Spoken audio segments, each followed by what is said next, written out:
Estamos de volta. No próximo bloco, vamos conversar com o empreendedor Eduardo Sodré. Curta os nossos vídeos no YouTube, siga-nos no Instagram, inscreva-se no nosso canal e visite o nosso site starmanaus.com.br. Eu gostaria de parabenizar o programa do Edson, 40 anos que o Edson está aí em campo a serviço da população amazonense. E por que eu digo a serviço da população amazonense? Porque desde quando eu conheci o Edson, a função do programa dele era voltado fundamentalmente para a saúde pública. Era para informar a população daquilo que ela tem direito e daquilo que ela precisa exigir para ela poder ter saúde. Então foi esse o contexto em que eu sempre vi o Edson trabalhando. Muito bom dia para você da nossa TV Norte Amazonas, onde nós estamos todos os sábados às 7h30 da manhã. E muito bom tudo para você da nossa TV web, www.istoemanaus.com.br, e também os nossos canais no YouTube e no Instagram. Gente, nós sempre falamos a mesma coisa, mas não é por outra coisa não. É porque a gente tem prazer em falar de boas coisas. E o Isto é Manaus se prendeu ao longo desse tempo de mostrar para vocês as boas coisas da vida. Dentre elas, a gente recomenda o Churrasco da Vila, que fica na Rua Fortaleza 569, na Vila Municipal, e tem o seu delivery através do 98530 6635. Aqui você tem os prazeres da carne passando num desfile, um desfile gastronômico assim, ó, de enlouquecer, porque você come uma costela no fogo de chão, você tem aqui uma suculenta picanha, você tem cupim também no fogo de chão, picanha, contrafilé, frango, e se você quer também um hambúrguer, você pode comer um hambúrguer com a carne Angus ou então com a carne de costela. E, gente, ó, é muito bom e mais alguma coisa. Então, sempre que você pensar numa carne, num churrasco, na parrilha, venha para o Churrasco da Vila. É no centro da cidade praticamente e você não precisa ter grandes deslocamentos para chegar até aqui. Além de falar que você está numa casa bastante antiga, onde você tem um estacionamento num bosque e você tem, nós não estamos climatizados. Por quê? Porque aqui é uma residência de 1800, onde por aqui não existia outra coisa a não ser essa casa. Imagina que no ano de 1800 essa casa sendo construída. Então é uma obra de arte, é uma obra, não é tombada pelo patrimônio, mas é uma coisa que vale muito a pena conhecer. E hoje, com a honra e o prazer de estar com Eduardo Sodré, empreendedor lá da Vitória Personalizados. Então também é um trabalho bonito que esse rapaz tem, por isso nós os trouxemos aqui, onde as coisas acontecem. Primeiro, Eduardo, muito obrigado. Aliás, fica na rua a Vitória Brindes, a Vitória Personalizados, fica na Rua Índio, a Juricaba, número 75, no Zumbi 2. Linha direta com Vitória Personalizados, 99345-2499. Primeiro, Eduardo, muito obrigado pela gentileza de estar conosco.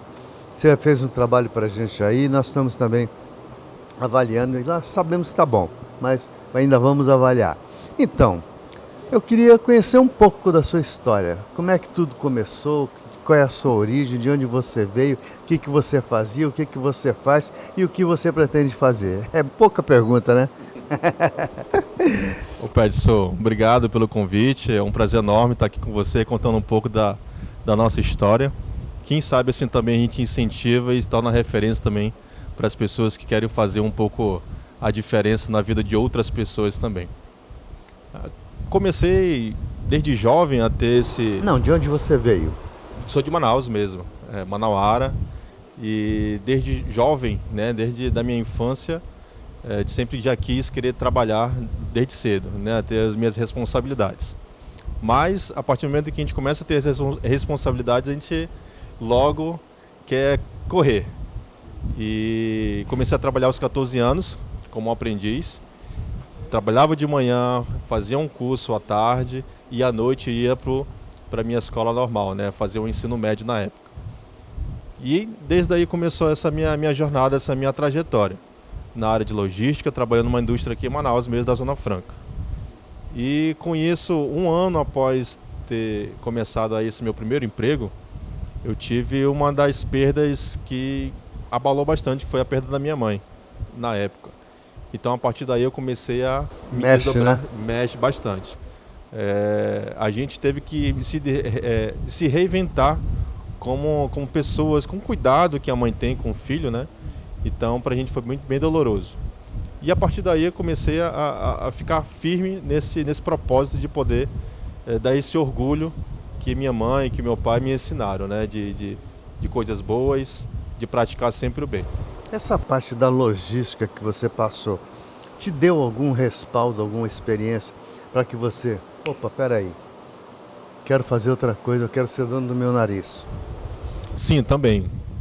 Enquanto a minha vivência em todo nesse processo de empresa, comecei a ter algumas responsabilidades também dentro da companhia que eu estava, né? Então, as pessoas, por mais novo que eu estava na ocasião, 14, 15 anos, eu comecei a ter respeito por algumas pessoas, né, com mais idade na empresa.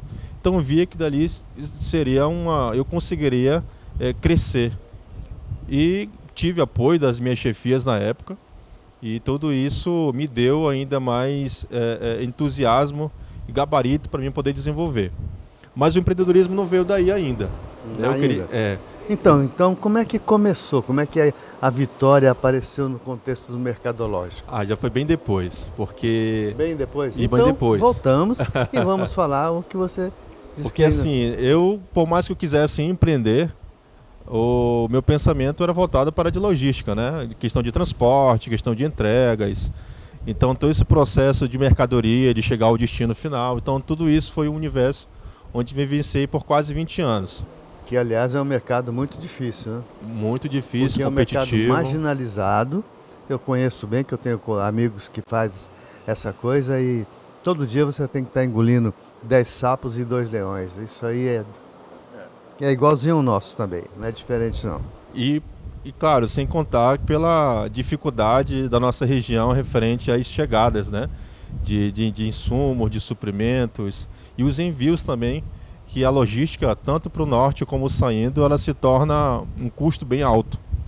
Então dependemos da cabotagem, dependemos aí do fluvial, que é bem complicado. E com essa seca e enchente, então, piora muito mais, né? Exatamente. Então, quem sofre são os ribeirinhos, né, as áreas mais distantes.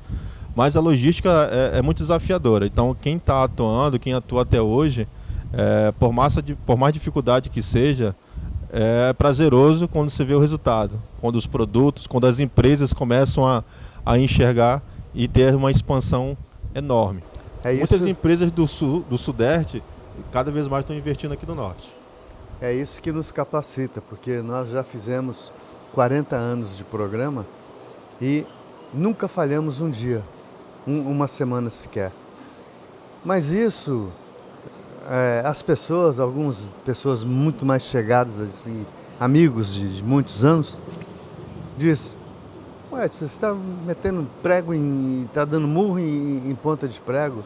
Eu digo, tô porque é uma coisa que está no coração, é coisa que a gente busca um sentimento, busca um segmento e você vai dar certo. Por exemplo, com esse humilde programa, a gente conhece já a grande parte do mundo.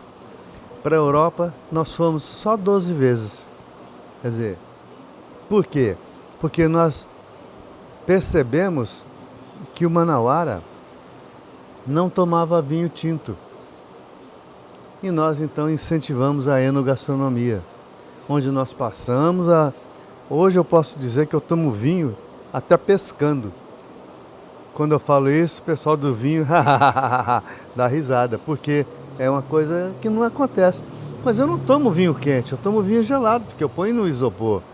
Então é diferente da Europa, que você não põe nem na geladeira um vinho. Na época do inverno, por exemplo, você deixa ele se deixar em cima da pia, no dia seguinte ele está congelado. Então, nós fomos desenvolvendo tantas coisas além do turismo. Aí agora nós segmentamos o nosso programa na área de saúde, que a gente viu que a população é muito carente. Eu sei porque as pessoas ligam, pedem, poxa, traz o doutor fulano, traz um médico para falar disso, falar daquilo. E nesse meio tempo a gente também vai colocando os empresários, os empreendedores, por quê? Porque eu acho que tudo tem começo, meio e fim. E o começo é sempre muito mais difícil. Então, agora sim, vamos falar da trajetória. Como é que foi a Vitória apareceu, como é que ela surgiu? É um início bem interessante. Enquanto eu estava trabalhando, né, de CLT na indústria, nós tivemos a necessidade, como talvez hoje 70% a 80% dos empreendedores iniciou por querer completar a sua renda, né? Precisando ali ter um extra para poder ajudar nas despesas da casa e tudo mais. E com a gente não foi diferente. Então a gente viu em algum momento que precisava aí, ter uma renda extra para a gente desenvolver. Minha esposa na época estava fazendo faculdade, então ela tinha um computador e tinha uma impressora. Em algum momento, alguém da vizinhança procurou para tirar uma cópia de um documento. E a gente ficou surpreso no momento, mas a gente foi lá e fez a devida cópia. E a pessoa lhe deu ali algumas moedas ali para pagar o serviço, né? Foi um serviço ali que não foi programado, a gente não estava fazendo nada disso. E eu olhei para minha esposa e a gente olhou assim, olha, uma oportunidade. A gente imprimiu numa folhinha A4 que a gente faz xerox, tiramos xerox e colocamos na porta de casa. E a gente começou a atender nesse início com xerox, com algumas pesquisas escolares, né, que a gente fazia do quarto da nossa residência. Então começou daí enxergar uma oportunidade. E assim começamos a fazer esse tipo de serviço, que é a parte de repografia. Né? E a gente não pesquisamos ainda como que era o mercado, como é que funcionava, a parte de empreendedorismo não se falava ainda, lá em 2015, 2016, não se falava muito em empreendedorismo. Né? Eram empresários, eram pessoas que já estavam ali com um conhecimento bem grande. Até que chegou um momento que a minha irmã indicou uma pessoa que nós fazíamos personalizados para festa infantil. E a gente, o que a gente falou na ocasião? Falamos, sim, fazemos, sem saber fazer.